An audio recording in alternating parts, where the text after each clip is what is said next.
Subscribe कीजिए random craziness channel को और नोटिफिकेशन बेल को दबाकर ऑल पर सेट कीजिए ऐसे ही नए इंटरेस्टिंग और नॉलेजेबल वीडियोज़ को देखने के लिए।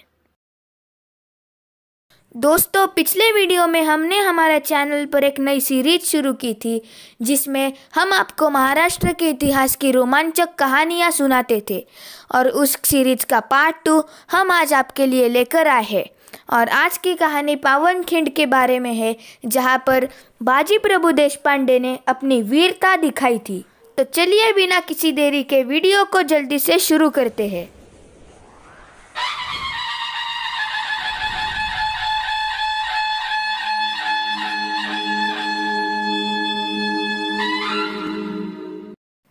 दोस्तों, आप सभी ये जानते ही हो कि छत्रपति शिवाजी महाराज का जीवन बड़ा ही संघर्षमय था।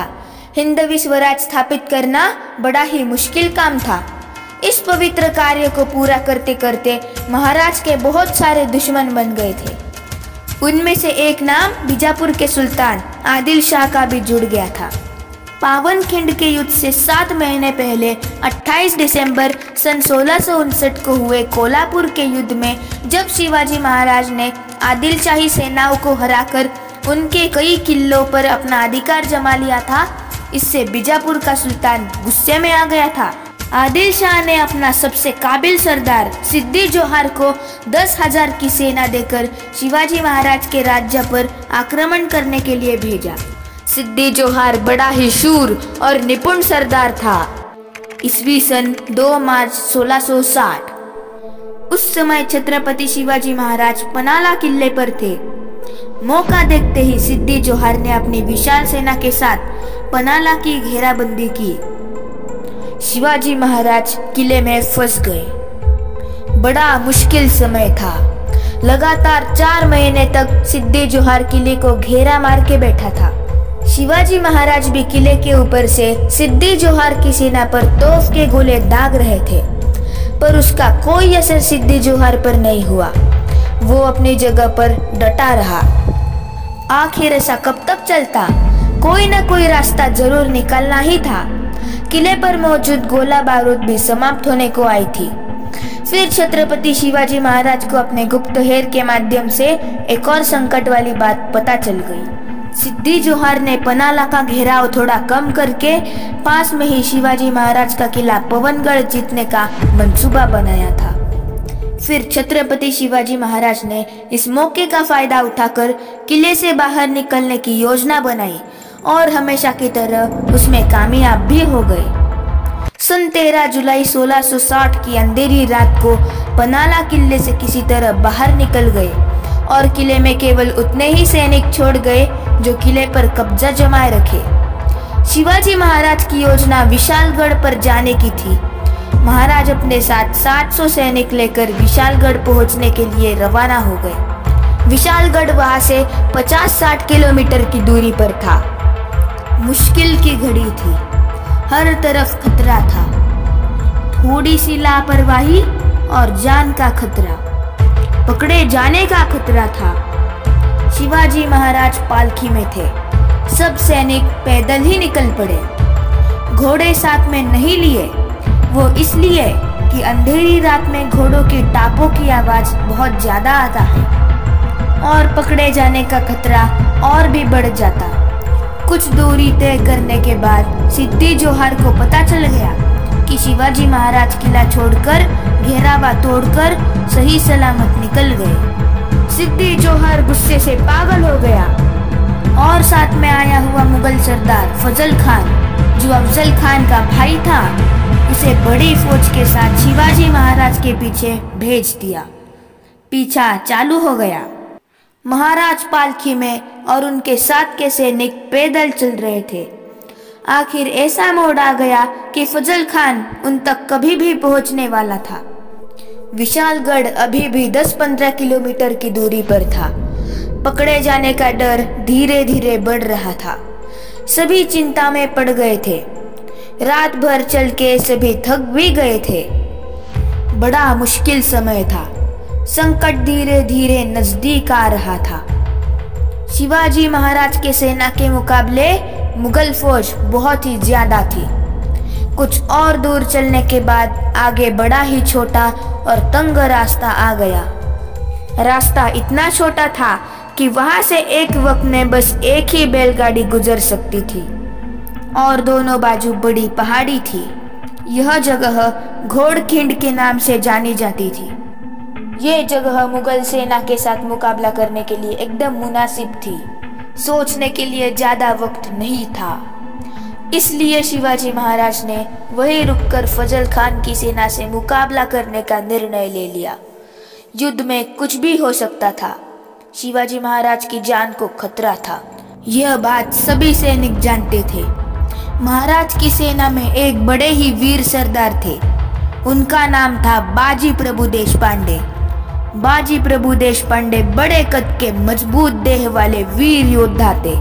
वो आगे आ गए और शिवाजी महाराज को विनती करने लगे, महाराज आप आगे बढ़े, मैं यहाँ पे कुछ सैनिकों के साथ फजल खान की फौज को रोकता हूँ। लेकिन शिवाजी महाराज ये मानने को तैयार नहीं थे। वो जानते थे कि बाजी प्रभु की जान को खतरा है और वो अपने एक भी सैनिक की जान गंवाना नहीं चाहते थे। लेकिन बाजी प्रभु अपने जिद पर अड़े रहे। फिर बाजी प्रभु आगे बोले, महाराज आप हमारी चिंता ना करें, हम यहाँ पे शहीद हो गए तो क्या हुआ, हमारे जैसे और भी बाजी प्रभु आपको मिल जाएंगे, लेकिन आप जैसा राजा हमें फिर नहीं मिलेगा।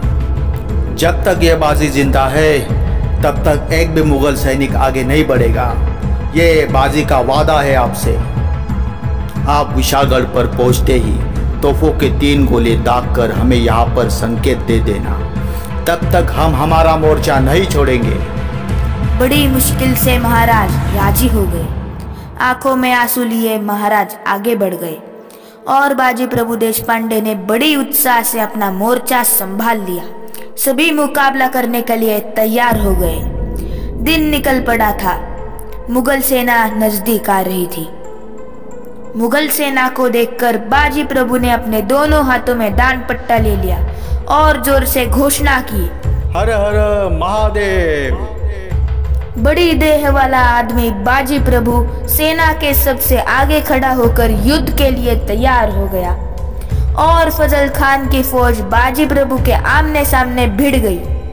फजल खान की सेना ने 3 बार ताबड़तोड़ हमले किए और वो बाजी प्रभु और उनकी सेना ने नाकाम किए। एक एक मराठा सैनिक 10-10 मुगल सैनिकों के साथ भिड़ रहे थे और उन्हें काट रहे थे।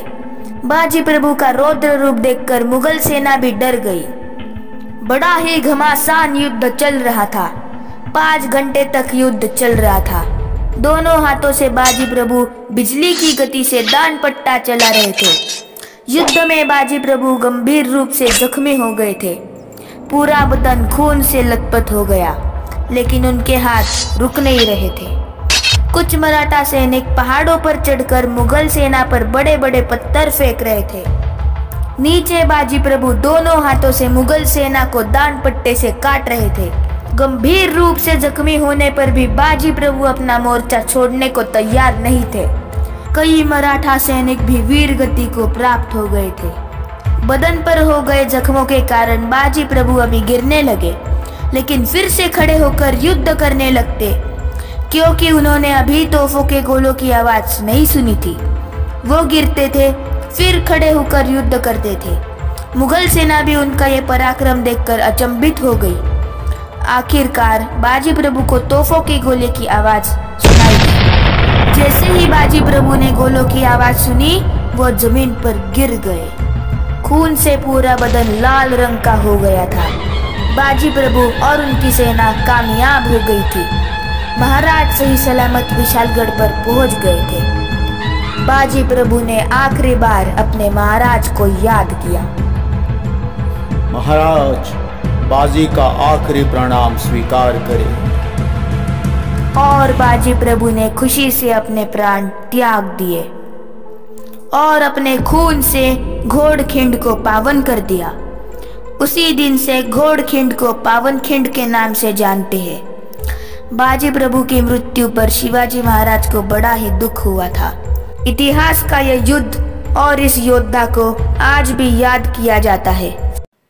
दोस्तों, हमारी यह कहानी यहाँ पर समाप्त होती है। इसके नेक्स्ट पार्ट के लिए इंतज़ार कीजिएगा और हमारे वीडियो को लाइक कीजिएगा और हमारे चैनल को सब्सक्राइब करके बेल आइकन को ऑल पर सेट कीजिएगा ऐसे ही रोमांचक कहानियों को देखने के लिए।